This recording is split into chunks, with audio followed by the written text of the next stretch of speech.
I was asked before we started what links I had with St Vincent's, and there are very many over many years, especially in Melbourne, where I was involved on different levels with the different parts of the St Vincent's group, but also here in Sydney. And one that just occurred to me was I live at 6 Victoria Road, Parramatta, where in ancient times the Sisters of Charity established a little hospital and convent, and where the first Australian nun was professed, a Sister of Charity, a long time ago. 4 different congregations have lived there over the years since that little hospital that was set up to look after the women and children at the female factory at Parramatta. And I'm now the last remaining nun, as it were, living there at 6 Victoria Road. But it's great that a place of such importance in the history of religious life in this country began with the Sisters of Charity, and there's one religious at least still there, and others that work there during the day.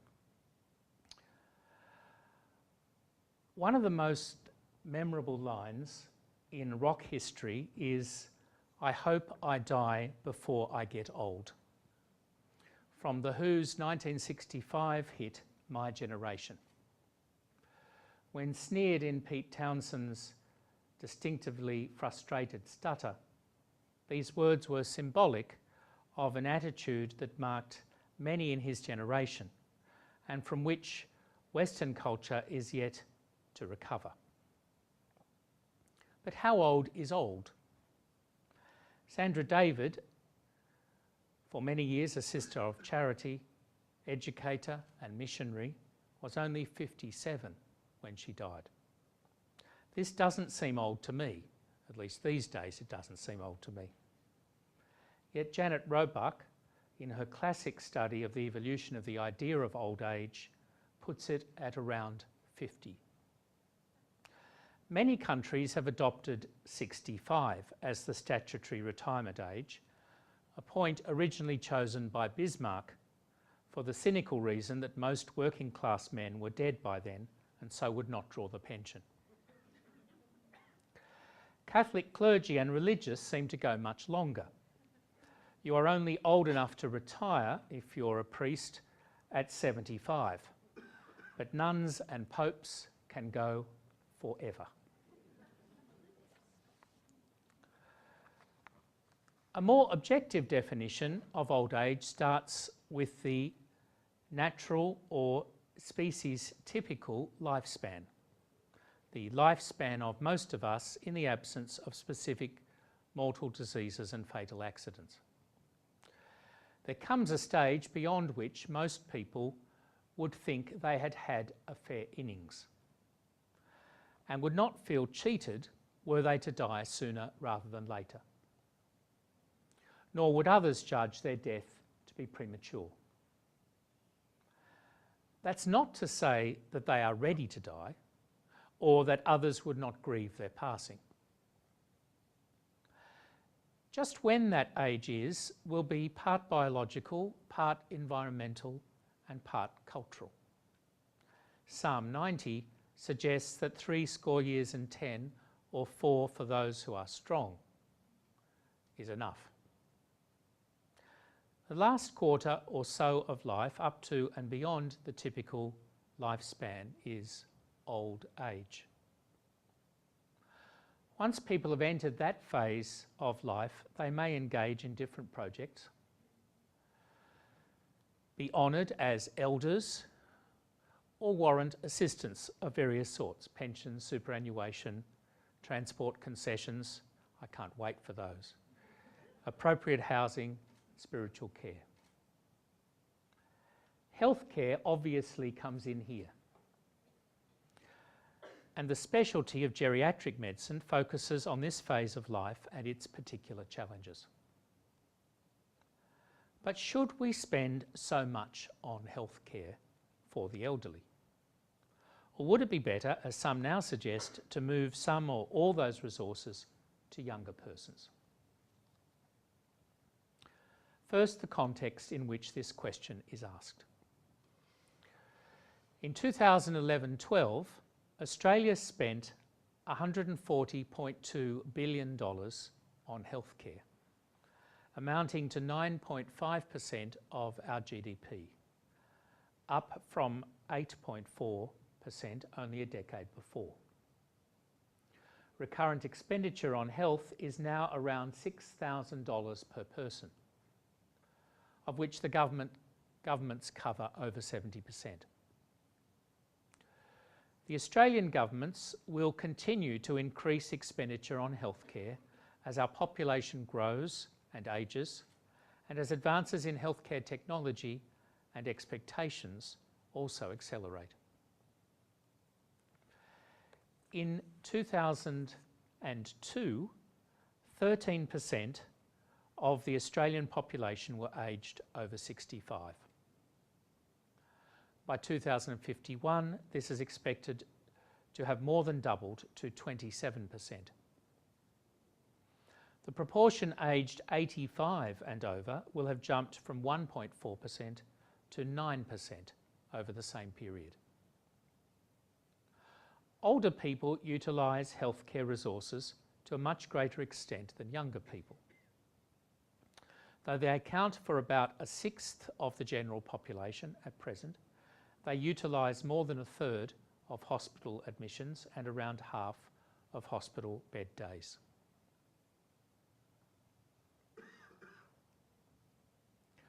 Calling it the intergenerational fairness agenda, some commentators now openly ask whether younger people should be expected to fund this.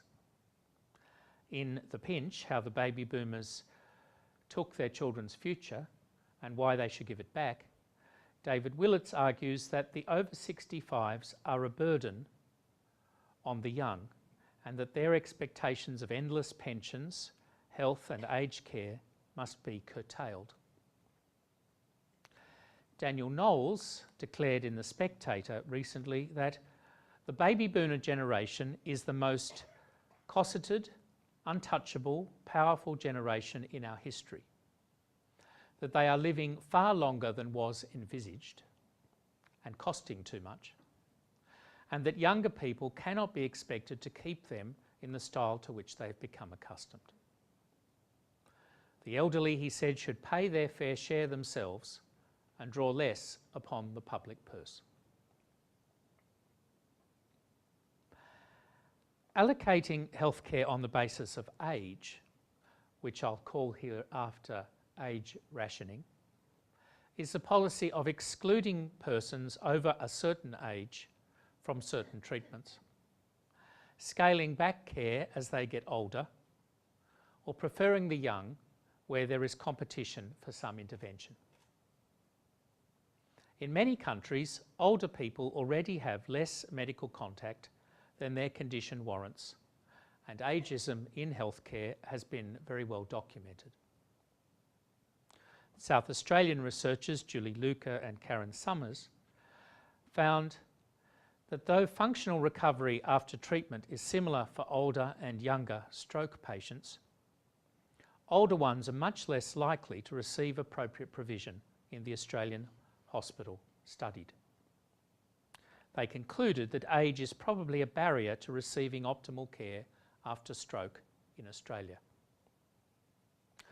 The Australian General Practice Network says there is substantial anecdotal evidence that many patients in aged care facilities do not receive timely and appropriate GP and PHC services, and that this suboptimal care leads to avoidable hospitalisations. They cite Catholic Care Australia's research that found that most aged care providers faced an ongoing struggle to secure GP services, with many resorting to inappropriate transfers to emergency departments and patient care being compromised at times. The Australian and New Zealand Society of Paediatric Medicine has made similar findings and noted that where GP services are available to those in residential care, it's often only from older gentlemen practitioners. Other studies have at least tentatively suggested that there is systemic or more occasional, direct or indirect, conscious or unconscious age rationing in various areas of healthcare in Australia as overseas. The clinical rationale for age rationing is that older people receive little or no benefit, or are less likely than younger people to benefit from particular treatments. Age is thought to be a useful rule of thumb, both for appropriateness of intervention, even were resources unlimited, and for sorting according to capacity to benefit, where resources are finite. The problem with this is that age is at best a very rough guide to prognosis. It is the multiple diseases and physiological impairments that commonly accompany old age which affect average outcomes from some medical interventions, not age itself. Because individuals vary enormously in their rate of biological ageing, it would therefore seem more logical to use the relevant physiological impairments as a clinical basis for rationing rather than the surrogate of age. Though counterintuitive, the elderly often respond better than the young to certain treatments, and a medical stitch in time for the elderly can save 9 down the track, thereby saving resources overall. Dialysis patients over 65 have a better survival rate than those between 55 and 64. Renal transplants are as successful in the elderly as in younger people. There is likewise little difference between younger and older recipients of many cardiac interventions. Geriatrician John Grimley Evans says denying the elderly treatments on the grounds of their supposedly poor prognosis is often a case of aggravated ageing. Surveying the evidence, John Young concludes that age rationing is unsustainable on clinical grounds. Nonetheless, many people think that ceteris paribus, the younger person should get the ICU bed or the heart for transplant for ethical rather than clinical reasons. Australian philosopher Peter Singer argues that since healthcare rationing is inevitable, we should use a rational basis for doing it. Life years saved would be one such rational basis. Even better, he argues, would be quality of life years saved. Either way, putting scarce healthcare resources into the young will yield longer and greater benefits. Yet the Australian population is wary of such utilitarian reasoning. Nord et al. Suggests that the quality maximisation receives very limited support when the consequence of the maximising strategy is a perceived loss of equity. In other places, I and others have argued that qualities do not withstand clinical and philosophical scrutiny as a basis of healthcare allocation. The classic ethical cases for age rationing were elaborated by Daniel Callaghan and Norman Daniels. Both began with the notion of the fair innings. Being Americans, they didn't know to call it that. You need to know cricket. The notion of a life long enough to experience those opportunities that life typically affords people.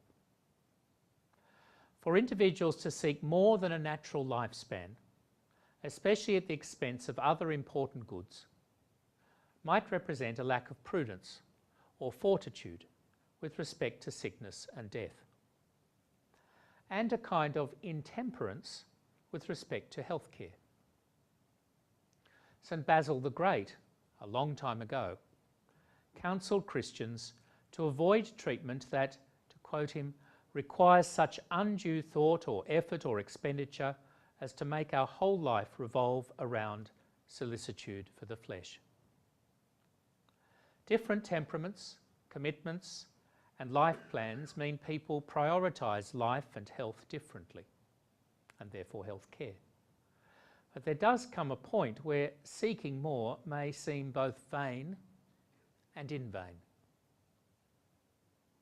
What's more, expecting others to foot the bill for one's aspiration to endless earthly life and health might represent an unreasonable preference for self and disregard for others and the common good. Healthcare systems may aspire to give everyone a good chance of a reasonable length of life in reasonable health. But faced with competing demands, they must taper off provision to those who've already had this in favour of those who have not. Last year, Callaghan claimed that the voracious appetite of the elderly for healthcare was making them a hazard to the young. A good society, he said, ought to help young people become old people, but is under no obligation to help the old become indefinitely older.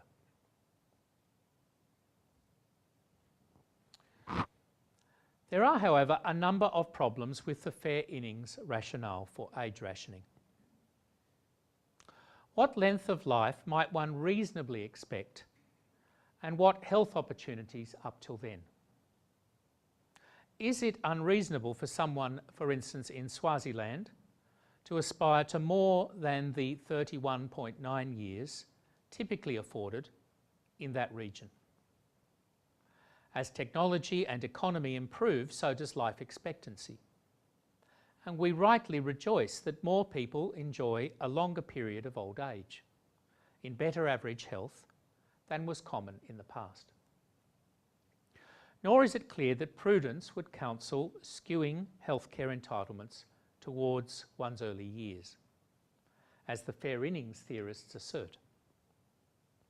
Many older people do in fact want healthcare, such as resuscitation, despite their children and health professionals thinking that old people don't want those things.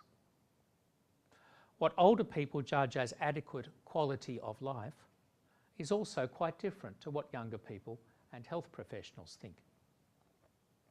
A 2007 study in nursing ethics found people over 60 feared younger people categorising them as old, because this means low priority for healthcare. Even if people behind a veil of ignorance would prefer age rationing, those who actually suffer the burden of such a policy are better placed to assess its reasonableness. Which brings me then to a fairness case against age rationing.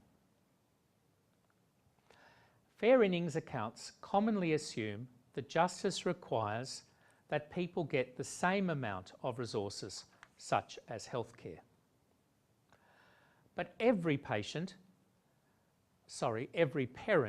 understands that larger and older children need more food. You don't just give all the children the same amount. Every doctor understands that sicker people need more health care. You don't just dole it out the same to everybody, sick or well. If healthcare is intended for the sick as such, then prima facie the just way to allocate it will be to the sick, and first to the sickest. No wonder that the elderly receive much of this attention. No one complains that children chew up a disproportionate share of the education resources. That's precisely whom they are for. So, we might say, is the case with healthcare at the other end of life. Healthcare has traditionally expressed and been governed by the Hippocratic and Judeo-Christian ideals of valuing people equally. It has therefore been allocated on the basis of need, as far as possible addressing equal needs equally and different needs differently. To adopt different principles that deprive the elderly of healthcare would reflect and would generate further bias against an already vulnerable group. those who live too long would be seen and treated as burdens. Sensitivity to their needs would be dulled. Justice demands better. Furthermore, healthcare is not just a resource like a mineral to be distributed by the free market or governments. The doctor-patient relationship concerns a profound human service, not well captured by consumer language or resource allocation concepts. Age rationing tends to homogenise the elderly in the eyes of carers as a demographic rather than several individuals.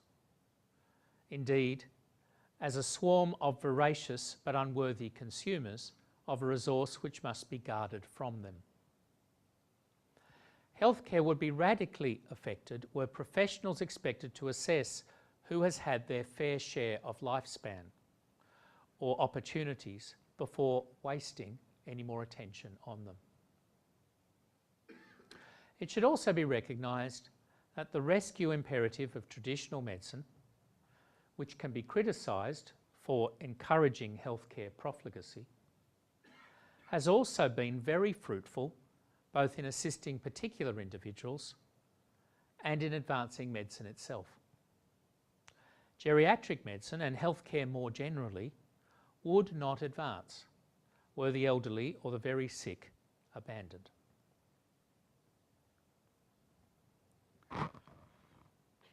Furthermore, the elderly are the ones who, on average, have made the greatest contribution to the health system as taxpayers, as well as many other areas of society, in the reasonable expectation that their needs would be accommodated in due course.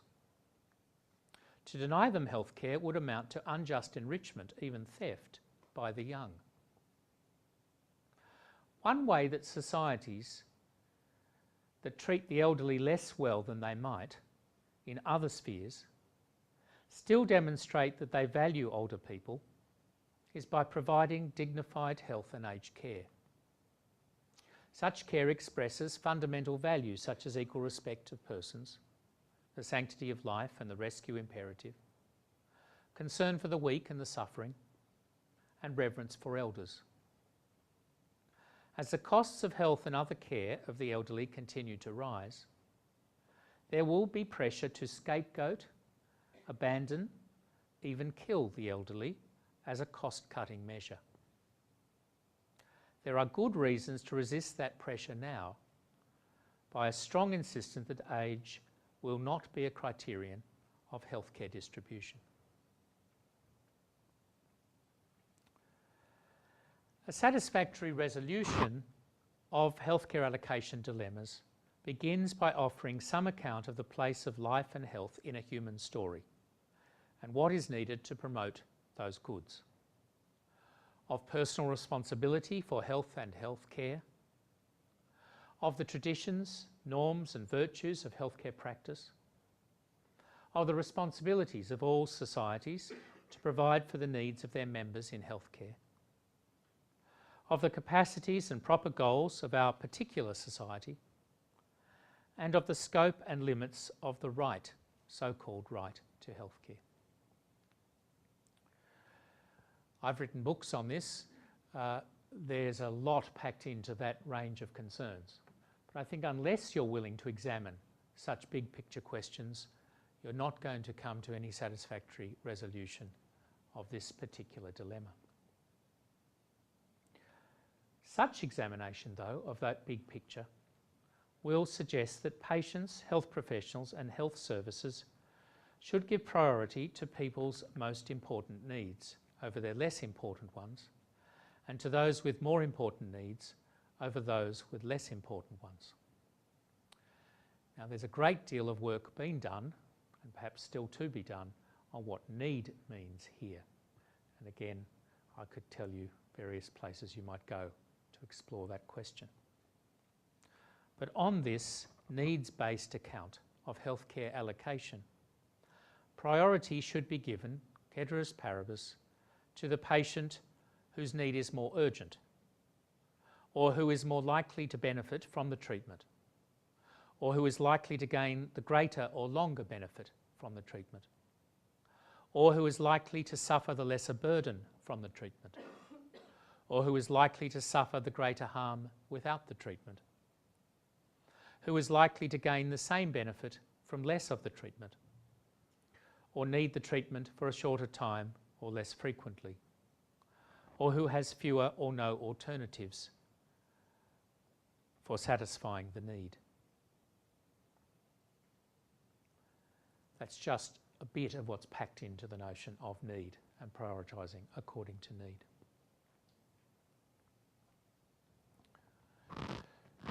Justice on this account supports healthcare allocation according to need, but not according to age. But the distribution of healthcare is not just about justice, narrowly construed. Healthcare systems also tell a story of the kind of people we are and wish to be. Care for the elderly reveals the quality of intergenerational relationships, attitudes to ageing and the elderly themselves, filial affection, gratitude and duty. Their inclusion suggests we value life and health. Above all, we value persons, even if they are frail, vulnerable, sick or suffering. Age rationing suggests a very different narrative. Christians tell the story of the Good Samaritan by themselves engaging in healing with neighbourly compassion and generosity. We cannot imagine the Good Samaritan assessing whether the man beaten and left for dead had already had a typical lifespan or sufficient life opportunities. We can't imagine the Good Samaritan doing a QALY analysis and a cost-benefit analysis before deciding whether this man was worth investing care in. That we don't know whether the victim in the original story of the Good Samaritan was young or old highlights that age is irrelevant to such a corporal work of mercy. In his encyclical Evangelium Vitae, Blessed John Paul II wrote of the intolerable neglect that some of the elderly, handicapped and dying experience, even in affluent countries.